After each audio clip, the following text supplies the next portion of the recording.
Hello, it's your boy Main Event Primetime TV here, back at another video. So let's talk about the AFC South. Now, the AFC South, man. Now, since 2002, this context. This is one of the NFL's youngest divisions. It coming out in 2002, with the Texans also coming out in 2002 as a franchise. Now, these teams have a lot of history with each other. Now the Texans versus and the Titans, with them in Houston, especially the Titans. I mean the Texans. The Titans used to be the Oilers, and you have like the Colts versus Texans. The Colts was all. I mean the Texans were already was like them competing against the division in the early 2010s, Jaguars and Titans, them like being at each other's necks, and them having like weird uniform like duo like matchups. Um, like this division, it's like one of the weakest divisions of the NFL, but these teams have a lot of history with each other.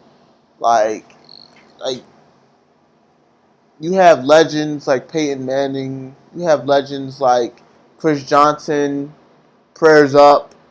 You have you have T.J. Watt. I mean J.J. Watt. Excuse me. Like you got like Maurice Jones-Drew and the Jaguars. Like I said, a lot of legends in this division, and yeah, like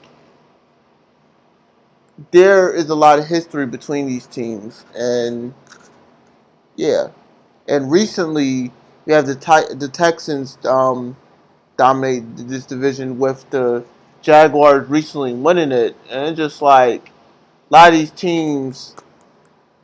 I do think I should say a lot of these teams. That sounds so weird, but I do think that there will be probably a new division winner of this division. I don't think the Jaguars can repeat, but let's go on with the video.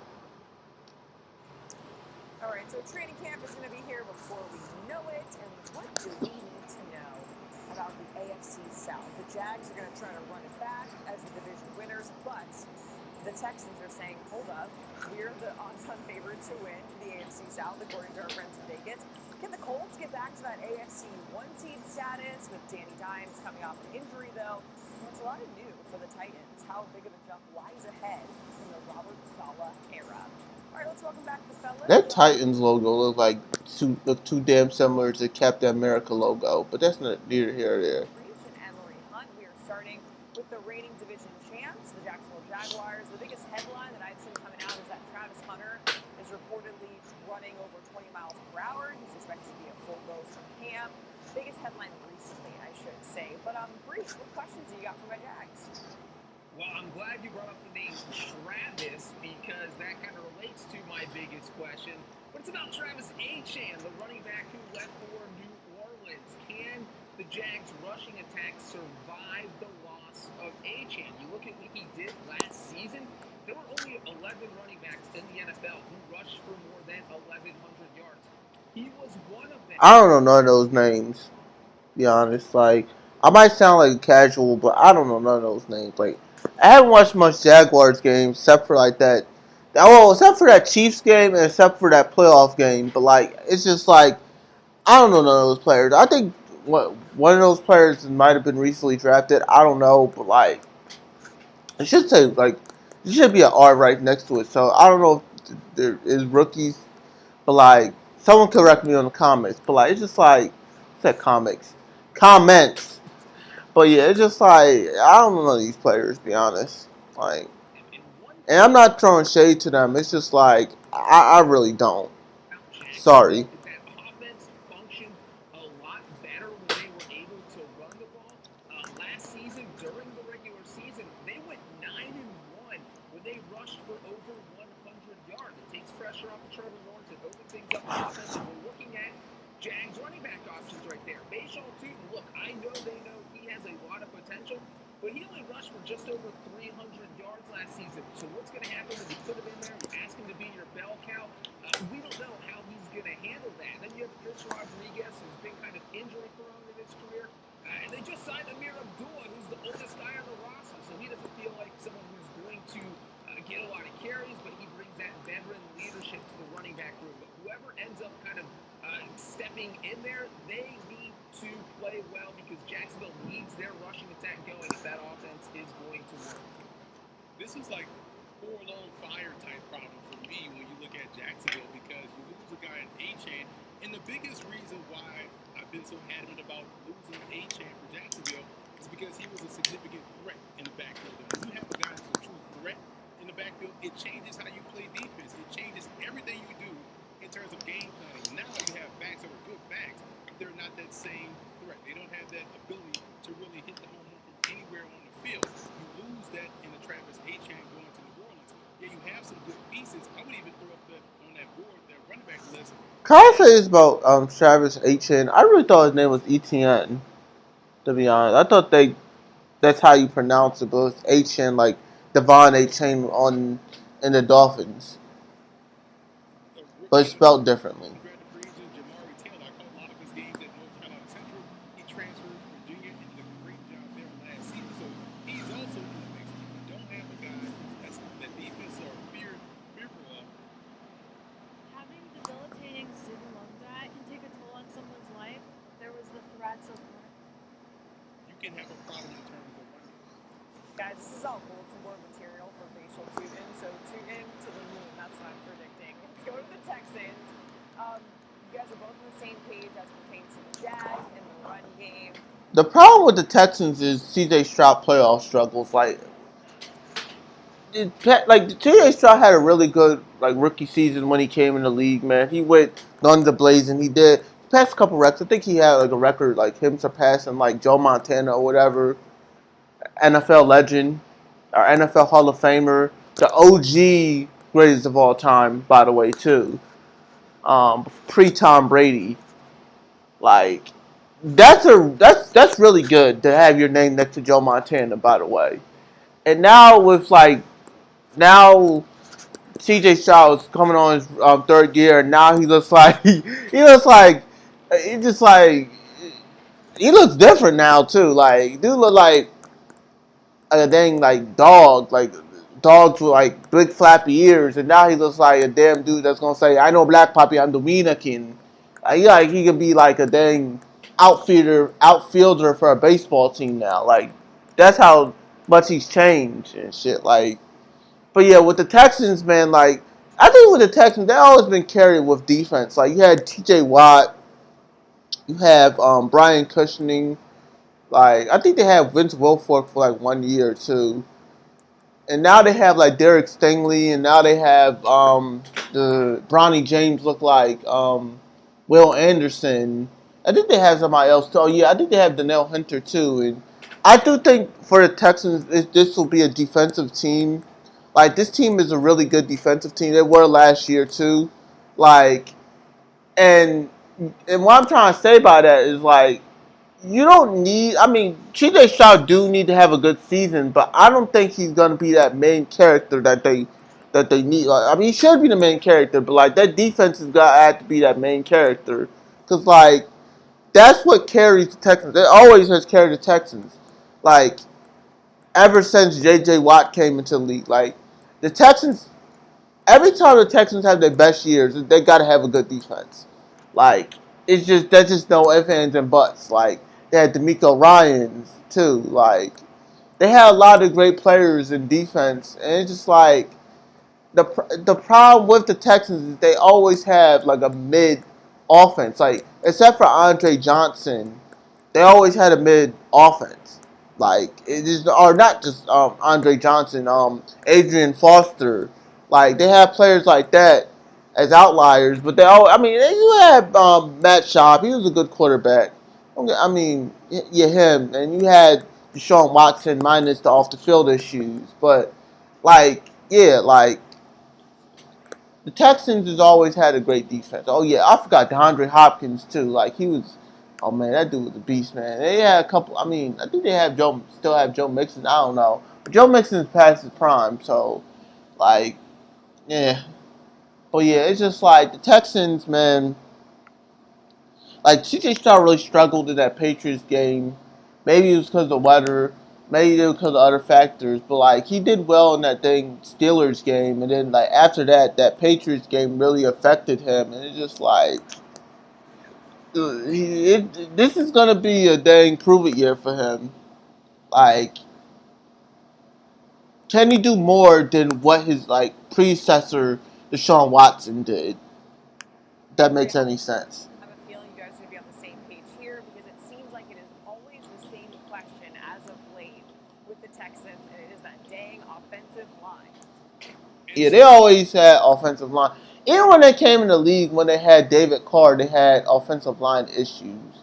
Like the Texans, I mean, they did have Larry Tunsil for a couple years, or not a couple years, like for a while, and then they got rid of him to the then Commanders, and it's just like I just don't get it with the Texans with the offensive line. Like every time they have a great quarterback, they always like most times they got to have like a weak offensive line, and that you can't do that as a team, especially as a young franchise like the Texans, because like you need a build-in block or yeah, build-in block to protect your quarterback, and that's an offensive line. Like they can have all these weapons like DeAndre Hopkins, Andre Johnson, and um, Adrian Foster, and Nico Collins, and Tank Dell, but like what matters, like more, what matters too is the offensive line, and they have a lack of it, and that's what the Texans need is a good offensive line to protect C.J. Stroud. Like, and that's why you see all these struggling. I mean, C.J. Stroud struggling, man, because like he don't have enough time to like be a good quarterback because he has like a mid offensive line. Like as a quarterback, whether you can be Tom Brady, you can be Giovanni Cormanzi or whatever. You need a good offensive line to at least be a decent quarterback or a decent to great quarterback. I think you got to hit on that offensive line, guys. They let the guys that you trust out Whether there you when be they an elite player or game manager. it's been a revolving door for Houston up front. So this offseason, they bring in Braid Smith via free agency and Wyatt Teller, longtime Cleveland Brown. So that's two spots. And then they draft two guys that were in my top 10 in terms of guard prospects, and Kalen Rutledge out of Georgia Tech, who's going to move to center, and Fabechi Nwaibu out of Indiana, who's going to play on the interior as well. So when you think about this, this looks good. Esrae played fantastic last year, and so did Ed Ingram. If they can keep this five intact breach, I think they finally. Yeah, I mean that looks pretty fine. Like you do got some names there, but like I said, we'll see in the off season. You I know, mean the regular season. won't know Excuse me. until we put the pads on. It's been 707 camp all spring. Now we get to training camp, and now we get to real football breach. I think this looks like a good five for CJ Stroud at quarterback. Yeah, and look, Nick Caserio trying to figure out the right combination on the offensive line has been kind of like me trying to figure out a Rubik's Cube. There's one in my office over the past few years. I have no idea. I can't find the right combination of anything. That's Caserio with this offensive line. He keeps plugging and playing. He's thinking, finally, this is going to be the group that works for us. And they keep adding new players. They get rid of players. And you just went over what this front five is going to look like this year. And it's just such a big part of their offense because you look at C.J. Stroud. He's taken the brunt of the blame really over the past two seasons. We saw him have a phenomenal rookie year in 2023. So kind of a step back in each of the past two seasons. And part of that is because of the offensive line. And so if that group plays better, that should allow C.J. Stroud to play better. And we know if that Texans offense plays well, they have a Super Bowl contending defense. They have a top three, if not the best defense in the NFL. So there's a lot of pressure on this offensive line to play well this season. It does feel like this is probably the best combo they've had since C.J. Stroud's been there. Yeah, we know that defense is nasty. Let's go to the Colts because this is a team. Now with the Colts, in my opinion, like it's just like they start off good, like, and they start off with a great season, and then like it went downhill, and then they brought in like a past his prime retired Philip Rivers, man. Oh man, it is what it is on that. But like, it's just. And they brought in I said C.J. Gardner Johnson, Sauce Gardner, and like I think they got rid of Michael Pitt. Yeah, I think that's gonna be a concern for the Tech. I mean, for the Colts, like them not having Michael Pittman, because I won't say Michael Pittman was a great like a top 10 receiver, but like he's a good receiver, and like that's a concern for me. Now, um, they still have Jonathan. His name's skipping my head. The running back. He's a really good running back, but like it's just like I said, I do think there's gonna kind of be a step back. Not as bad as like last year with the Colts, but like I don't think they're gonna go guns and blazing like last year. Like it's just like they did. Like I said, they got rid of Michael Pittman. Um, after like I said, their running back. Like when a running back have a great season, they usually take a step back or whatever. And like I said, I think they got rid of some players in defense. So I could be wrong about that too. Like there's a lot of holes with the Colts. And it's just like I said. And then they're in the same division with the Texans and Jaguars, and competitive a competitive Titans team with Mike Vrabel. Like I don't think they're gonna have the same magic as what they did last season, especially coming into this season. That had so much promise at the start of last season. Daniel Jones gets hurt, among other things. They go 8-9 and miss the playoffs. So, Breach, what is the biggest question that you have for Indianapolis?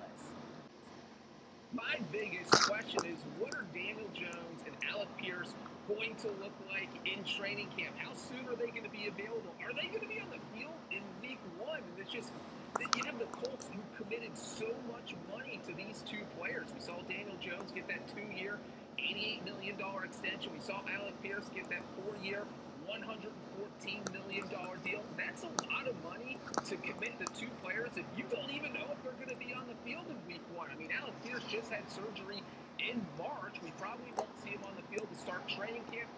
Might not be out there until August, if he's even there for a single preseason game. Of course, Daniel Jones has sounded confident all offseason that he is going to be out there in week one. But even if he is, if he's not 100%, if he doesn't have that mobility, that takes away one of the major parts of his skill set. So it's just interesting to me that the Colts invested all this money in two guys are really two big question marks with the start of the season just a couple months away. So I'll be watching those two closely as the Colts get ready to go in training camp.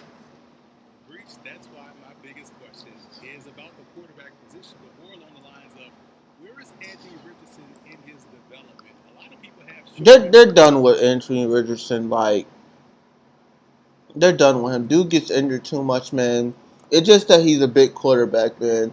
A big mobile quarterback, and he's similar to Cam Newton. And it's just like he's not Cam Newton. Like first of all, Cam Newton is more durable than Anthony Richardson. And I said, I'm not trying to be mean and evil, but it's just like the dude can't stay on the field. And when he's on the field, he struggles a lot. And it's just like I said, I want to see Anthony Richardson succeed, man. But like it's just the clock is ticking for him, man. Like I do think the Colts is gonna get rid of him at some point. He's gonna go on a new team. I mean, I do think like the best for him is like I do think he's gonna probably go to a team and back up for them.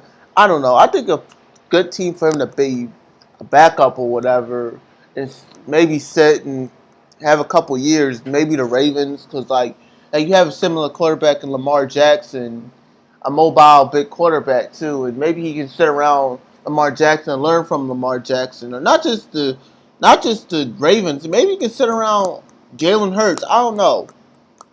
Like people like them. Maybe the Bills with Josh Allen. Like maybe you can go to Buffalo and sit around Josh Allen. Like I said, I think that's the best options for Anthony Richardson because like the dude struggles a lot and he gets injured a lot. And it's just like this is his last leg with the Colts. I think he was still healthy when they brought in Phillip Rivers, and that's pretty concerning. Them to bring in like a guy that's retired, even retired since the pandemic, like, and you still healthy, and just like I don't know. I think he was injured. I don't know, man. But it's just like it really is concerning for the Colts. But I'm like an elephant in the For room. him. Again, we go back to last training camp. He outplayed Daniel Jones throughout the spring, throughout the summer. But because Daniel Jones was brought in as for Shane Steichen to put him in front of Anthony Richardson, he went out there and started him. But also contributing to that, if you remember as well, during the preseason game, Anthony Richardson broke his finger or dislocated his finger, so that kind of put him behind the eight ball for practice long enough to where they had the justification to put Daniel Jones as a starter. And then, as you watch them go through the OTAs, the mini camps, it's almost like they're soft launching a girlfriend. They have soft launched Anthony Richardson. Every highlight that we've seen come out of camp, he's looking sharp, he's looking spry, he's looking dynamic. And again, this is someone they tried to trade, but they didn't. This is a young player they drafted in the first round. I'm interested to see how he's progressing right now in his development because, to Breach's point, he may end up starting the season. If he starts the season, he will definitely give them the best chance to win, in my opinion. You know what? The Gators haven't forgotten Anthony Richardson either. Emery, we are rooting for you, AR. We believe in you, my friend. All right, let's go to the Titans, where there's probably a lot of questions. The Titans, man. A couple years ago, they had what's his name? The dude forgot his name. The guy who um eats mail and everything. Forgot his name. They had him as quarterback. Like they got rid of the the reporter fucker and Mike Vrabel, and it's just like after that, the Titans has I won't say go into a downward spiral, but it went to like a rebuild and stuff, and it's just like now they're in a position to where they have a new quarterback in Cam Ward, and I don't think he has weapons yet. They still have Jeffrey Simmons, like he's been there for a minute. I'm surprised they haven't traded him yet, and it's just like I said, this Titans team, man. Like they have a quarterback, and they made some moves. I think they drafted somebody in the draft to help Cam Ward, and it's just like I said, I haven't watched much Titans games because they wasn't that good, but like it's just I do think the Titans will have probably around 6 games this upcoming season. Win 6 games. Like there still will be struggles with Cam Ward and the Titans, but there will be some improvements. Well, let's see what they gotta say. Coach, UOC, but Emery, what question sticks out to you the most? Is back to the offensive line. This is what we call in TV business circular structure. We start one way and we end one way. Talking about the offensive line, can they find the right combination for Cam Ward in this offense? Because if they do, I feel like this team will be a little bit pesky in the AFC South because they have a lot of playmakers and defensively they brought everybody in free agency wise, so they should be better on that side of the ball with the defensive head coach. But I think the offensive line is going to be big for Cam Ward in year two. Have they found those right pieces, Breach? Have they found that right combination? We shall see. Keep an eye out for Pat Coogan, one of the top centers in the country. When the last time you saw a center win the MVP of a college football game? He did that at Indiana. I think he may be in line for a starting spot as well. I got one challenge for you. Try to whisper the flow one time. And I promise you'll understand why I haven't typed the full speed. And my biggest question for the team is on the other side of the ball, and it is, what is this revamped defense going to look like under Robert Saleh? And Emery, I love that you said this team could be pesky, because I do feel like they're a huge question mark. We don't really know what they're going to look like come week one. If we see that offense take a step forward, well, the Titans could be one of those high-scoring teams if everything kind of I do think that like Robert Saleh will be just as much of a motivator like Mike Vrabel. Like I do think that they're similar head coaches, and like them bringing energy to a team. I do think that they're like energetic head coaches, and I do think the Titans need that, especially after getting rid of one energetic head coach. For them.